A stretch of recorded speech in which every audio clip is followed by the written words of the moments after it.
Inside the Huddle, the podcast that brings you the heart and soul of Rolla Bulldogs high school sports.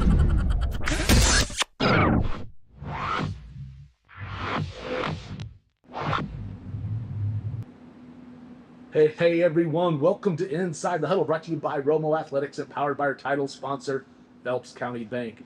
They are 100% employee owned. They are 100% Bulldog fans. Go to mypcb.com, find out everything about them. You know what they are, man? You know, they're bankers by day. You know what they are by night? I hear they're Bulldog fans by night. Yes, yeah. Yes, they are. Yes, they are. Man, here we are. This is season 3, episode 73. We are talking with head coach Cody Sneed. This is part of the Taylor Chrysler, easy for me to say, Taylor Chrysler Coach Talk Edition. Appreciate them sponsoring. So Coach Sneed, thank you for joining us. Thanks for having me. Man, I tell you, it's been kind of an exciting time. I mean, you and I have been chatting up a lot this year, a lot to talk about, you know, trying to battle through some of the rain and getting some meets in, and, you know, practice was canceled today, but it seems like the season, man, it's been underway. It's been going pretty good for you. Yeah, it's, you know, we're able to carry a lot of success from last season into this one, and kind of hit that mid-season hump last week. I kind of challenged the kids and called some out at practice, and it got them motivated, and this past meet that we had at Waynesville showed that some of them responded the right way. So yeah, I want to say you had 28 personal records, I think, or something like, I believe is the number that I had at the Waynesville meet, and the meet before that it was maybe half. Yes. That. Yeah. And so yeah, that was a great response, and the boys jumped up. They got third at Waynesville, I believe, in the meet. Girls were sixth, I think. And the boys, I mean, the boys have had some nice performances this year, right? They've been in, you know, they're pretty much always in that top 5. Seems like in pretty much every event they've been at, or every meet they've been at. Yeah, no, they've been crushing it, and we still haven't, you know, showed all of our cards yet. Not that we're not wanting to, and we don't want to win some of these meets, but you know what? Cameron is a little special athlete, and for him to do his best with how hard he trains, we have to really line this low throughout the season when it comes to meets. And, you know, his points could be valuable, but that's just how it is. And there's a couple guys, you know, if they get banged up, we got to watch out for them. But yeah, our boys are doing terrific. Jay Los, he broke the 23-second barrier in the 200 this past meet. Wilkins was very close to it as well. The 400, Cruz was the first boy since Coach Zink and myself have been here back in 2019, I think was our first season here at Rolla.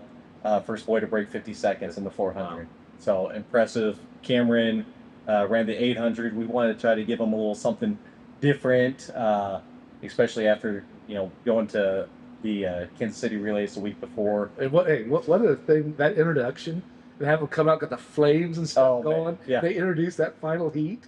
I'm like, oh my God, I got goosebumps right now. I would love to do something like that. Yeah, if you guys haven't watched the video, you need to check that out, because it was a very, very neat experience.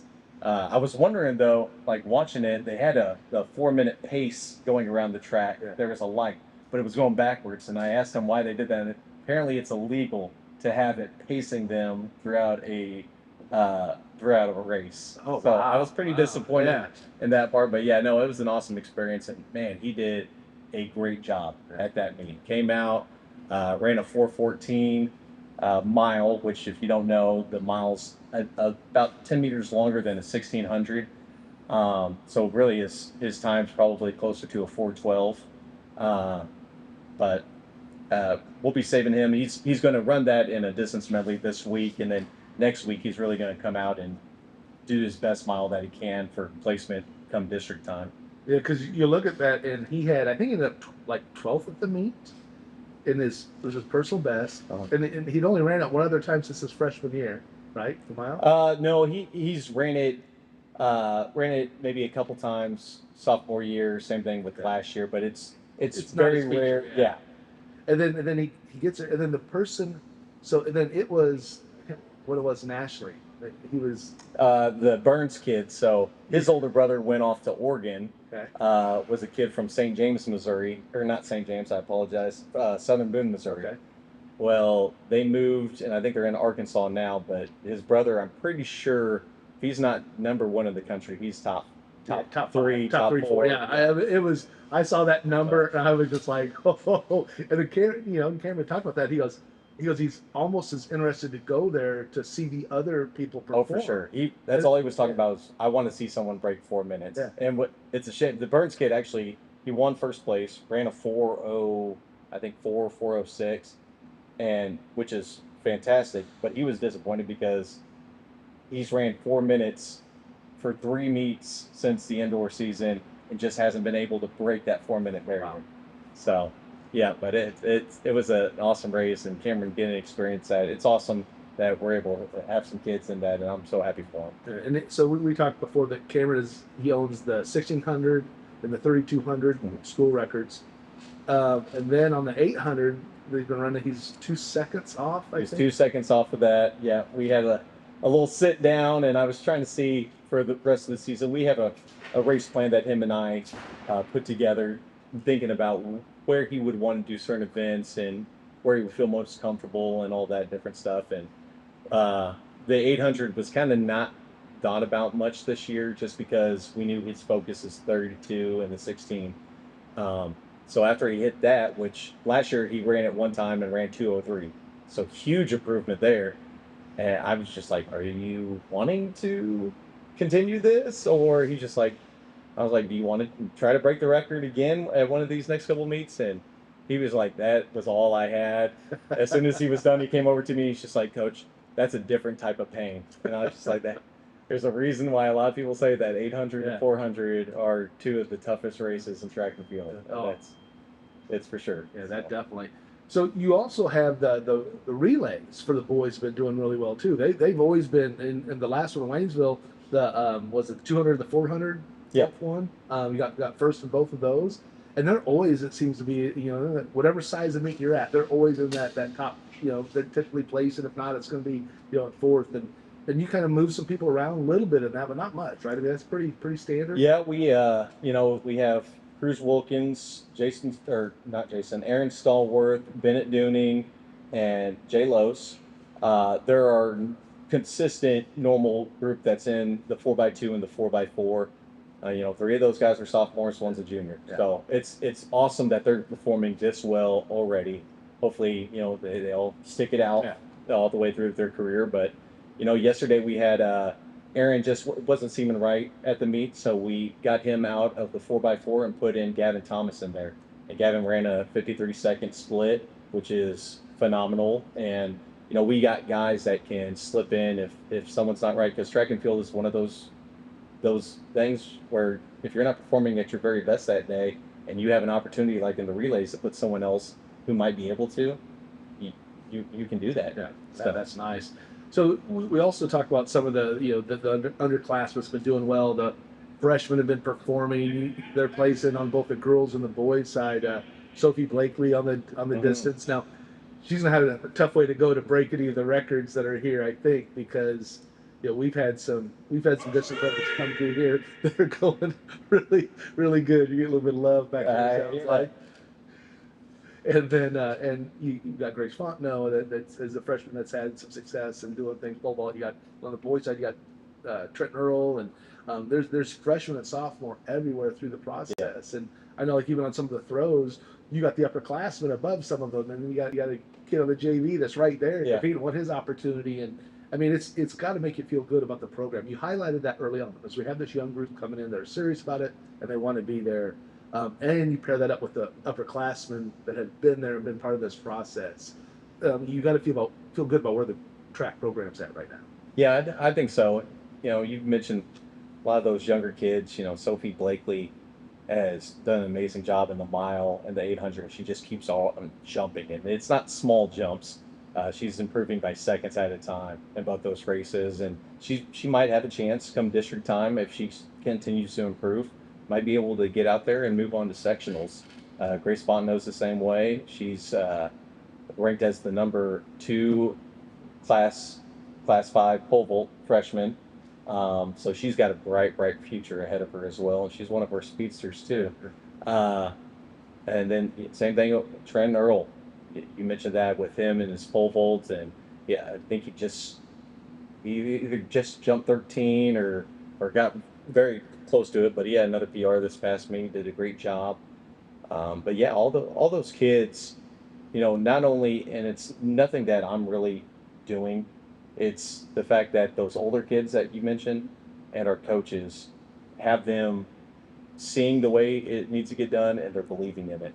And, me and you messaged last night, I found out that some of our relay boys, and it might have been some other kids too, but some of our relay boys yesterday, that they're calling for tornado and stuff, which it didn't hit as soon as what they were expecting, but I heard that they went out and did a workout instead of just going home and sitting down and eating and stuff like that. And they were talking to me about it today, about how they're going to have to wait till this storm passes till they can get out and get a workout. They're hungry, they want it, and I think I've tried to do my best using scheduling for that as well. Trying to not overload them with meets because I want that. I want them to be hungry all the time, and if a meet gets canceled, they're going crazy and haywire.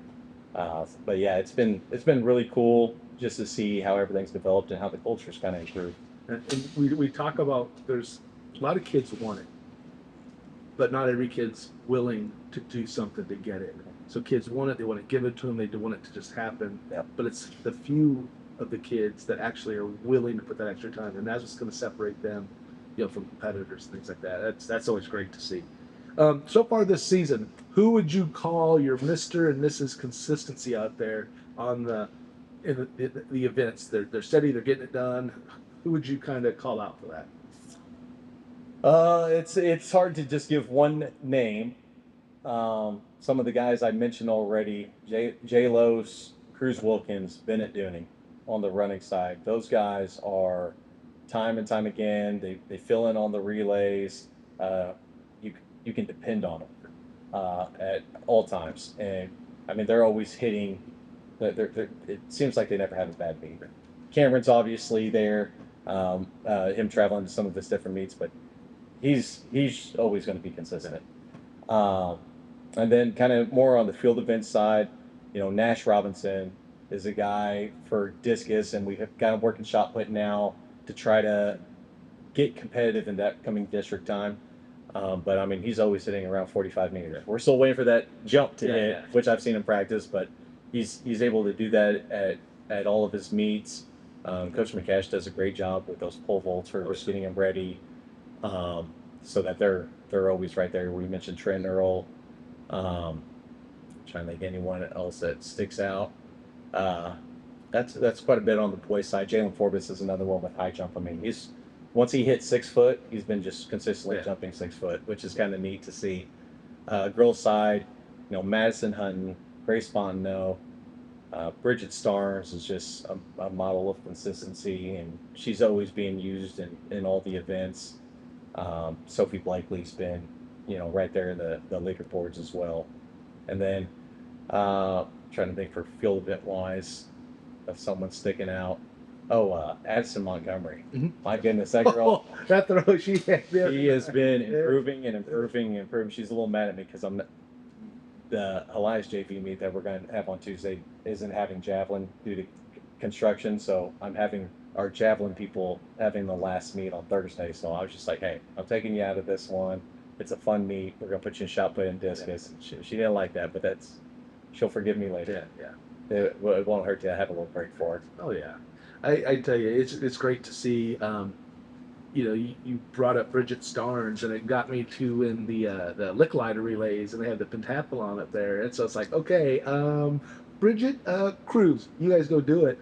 And man, they both did great in those 5 events, and man, I just got after it. Huh? That's gotta be cool. It's got to be a fun thing to do. It was fun, and we need to do a little bit better. I don't want to spend too much time on it just because we know a lot of these events are not going to be their normal events, but that whole week of, it's fun getting her and Cruz to come over to shot put and see what we do for a day. Or if they, Cruz and her never really high jumped a whole lot, going over to high jump and seeing what they do and going through all the drills, and it gives all the coaches another opportunity to coach them up. So it's a really neat event. I really enjoy it whenever we go to Lick Lighter every year for that. Yeah, a little bit of extra stuff is there. I think just makes it kind of fun for everybody that's involved. Let's take a look at sponsors. I always like to give them a big shout out. Again, we talked about Phelps County Bank. They're mypcb.com. You can find out more about them. Click the scan the QR code there. They do a great job supporting not just Bulldog Athletics, but just the community in general. Taylor Chrysler, they are the Coach Talk Edition sponsor. Appreciate Jeremy Shelton over there making that happen. Home Sweet Mo Properties, they do a great job. They do our Spotlight Edition. We talk to seniors and senior events and where are they now type activities. New sponsor we got is RJ Pest Control. Third generation, take care of business. They'll do what you need. Give them a call there, or you can scan the QR code. Kobe Wan's Wan Skills Academy. We are weeks away from that place opening up. It's there. They're getting stuff on. I think they got some signage going up on the outside. Looking at probably mid-May, maybe late May. Going to have that going on the key facilities. Appreciate that. Season ticket, 104.9. JP Maxwell over there. I will be over there today after this, talking to them a little bit too about the Bulldogs. So appreciate that. And again, if you go to Romo Athletics, if you want to find out more about Bulldog sports, been writing articles up there, anything you have, the Inside the Huddle videos are up there. There's shorts up there. There's game talk activities. You can find stuff about the minors on there. And we're adding in community stuff. So a lot of the youth sports, going to look at some of the leagues for adult leagues and trying to make it kind of a one-stop shop sports center for our area. All right. Now, let's take a look at what we have coming up. So on Thursday, you have the dog versus cat versus dog. I don't know which one they put first. Yeah. Down in Logan, Rogersville, but we talked about that in the preview. So let's talk about that again. That sounds like it's just a cool event. Yeah. So what I like about it is, it's kind of the end of the season. We're able to take our entire team to it. Those that can go. I should say almost the entire team. They did limit us on some of the events, but unlimited running, 4 per field event. So we're able to get quite a bit of kids going to this meet. It's just a nice opportunity to kind of end the season together, just how we started there. But how it's going to work out, whatever scores in the top 8, it doesn't matter, what team it is. They'll add up all the teams with the dog's mascot, or they couldn't find a third dog, so they added an eagle in there in parentheses. But it'll be us, Reed Springs, and Plato. So our athletes competing against Logan, Rogersville, Billings was a school, and someone else, Hollister, Missouri. So it's just a neat experience. They're going to have a bunch of T-shirts there for kids and community to purchase. That's going to go towards the animal shelter there. And the big thing that we're using for it is our 4x8 squad has been super competitive. They're right on the fringe of being able to break through and get that 4th spot for districts. But we have so many guys that are so close. So we're loading them all up in the 800 and saying, show us which one of you wants it the most. Yeah. Kind of same thing for our 400. We mentioned about how much success our 4x4 squad has been having. But we got some guys that are hungry and they want to get it. So, we're putting them in the 400 and saying, here you go. Let's see what you guys want to do. We've had some guys that, hey, I want to actually run that instead. I think I might do better in that come district time. We're like, okay, let's see what's going to happen. So really excited to see the competition, not just with the other teams, but within ourselves, and just kind of put it on a bigger stage than a normal practice would have. Yeah, that's going to be a great environment. I think kids are going to get a kick out of that, so that's going to be good. Then we got Hillsboro on the 8th of May, and then it's district time, right? Mm-hmm. So 16th, I believe, May 16th, does that sound right? Or 15th? I think that sounds right. On district, Saturday. Yeah, then the 23rd sectionals, and then the following weekend for state. So man, we are right here. Yeah. Hillsboro meet, last year it's kind of the way our program's designed for a lot of our kids is we want them peaking at district time. Because most of them, we know aren't going to be able to move on. The ones that we know are going to be different, we'll treat them a little differently in practice on how we're going to develop them, hold them off a little bit. But Hillsboro, we had a ton of PRs whenever we took them to that meet. Hopefully we'll see it again this year, and same thing when it's a good point to roll into districts, knowing that, have them feeling that good with their success. And then district time, we basically got stuck in the same district as last year. I've got a site that I use that kind of helped show me where we're sitting. And right now they've got us, Waynesville, and Ozark as the top 3 teams. And just trying to play the chess game of fitting the right guys in. Still have a few of events that I think we can slide people into, and trying to talk people into filling in that you could probably step in and do a really nice job. But just trying to work that, and then have it all ready. And when district sits, then we'll just let the kids do the work. Yeah, exactly. It just takes care of itself right there. And that's one of the things about track. We talk about this. You run the race as fast as you can, not necessarily to beat the person next to you. And if you always do that, then that's what it is. And sometimes that person next to you is going to be a little bit faster. But you just put your time out every time, and you kind of compete with yourself, and everything, and it'll fall where it does. Yes, for sure. So, that district meet looks, it's interesting because you matched up with some of them. I think the Branson kid at the 400 was kind of his meet, and Cruz kind of pulled away from him right at the end to get past that. I put that up on the website. Thought that was kind of a neat thing to see as well. Again, Waynesville, we're just there with them, and was it Waynesville, Ozark, and then us at the Waynesville meet? Yes. Yeah. So that was kind of us, Branson. Yeah, there were several teams. That's why I told a lot of the kids, it's like, this is the art district. Yeah. So like, make sure that you're stepping it up. Don't just go through the motions today. These are people, you've got to beat this person in order to make it to sections. Like, get your sights out for them, and you're gunning for that guy. It's not like football or basketball where it can be a one-on-one matchup. Yeah. But I mean, I tell our kids to call people out. Maybe not to their face, but call them out and just say, hey, I'm gunning for you. Yeah. So I like it. So, Coach, what do you do on days like this? So the meet's rained out, because we've had a couple of those. We've had some practices rained out. What you do? Do you just go rest? Do you do other stuff? Do you have something like you do, like, oh, it's a rain out, time to go play some Mario Kart? I mean, what is it? What do you do? What is your thing? Do you have something? Well, I'll tell you, yesterday I got done. My wife was really saying that, man, I really don't want to cook today. And before I even could say, hey, I'll cook, no problem. I don't have practice today. She asked for some pizza, so I went and got her some pizza, and then she let me know that she has groceries ordered at Walmart. So I went over there and sat down and saw Coach Snicker on the other side doing the same thing, picking up some groceries. So, just trying to.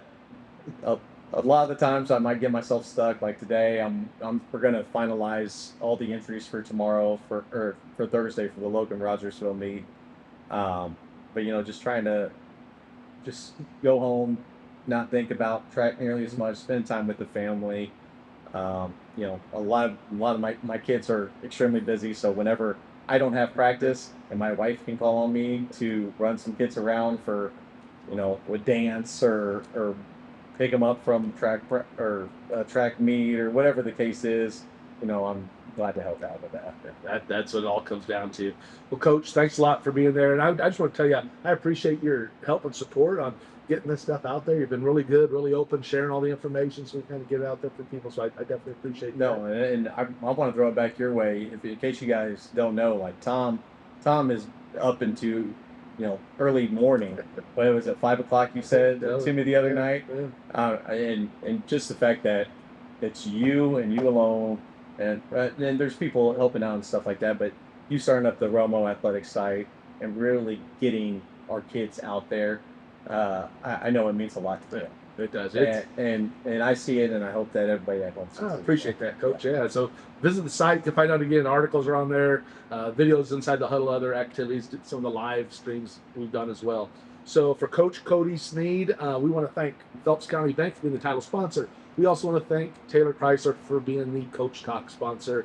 Appreciate all of you for tuning in, watching this, and visiting the site, and supporting Bulldog Athletics. So for Coach Cody Sneed, I'm Tom Brown.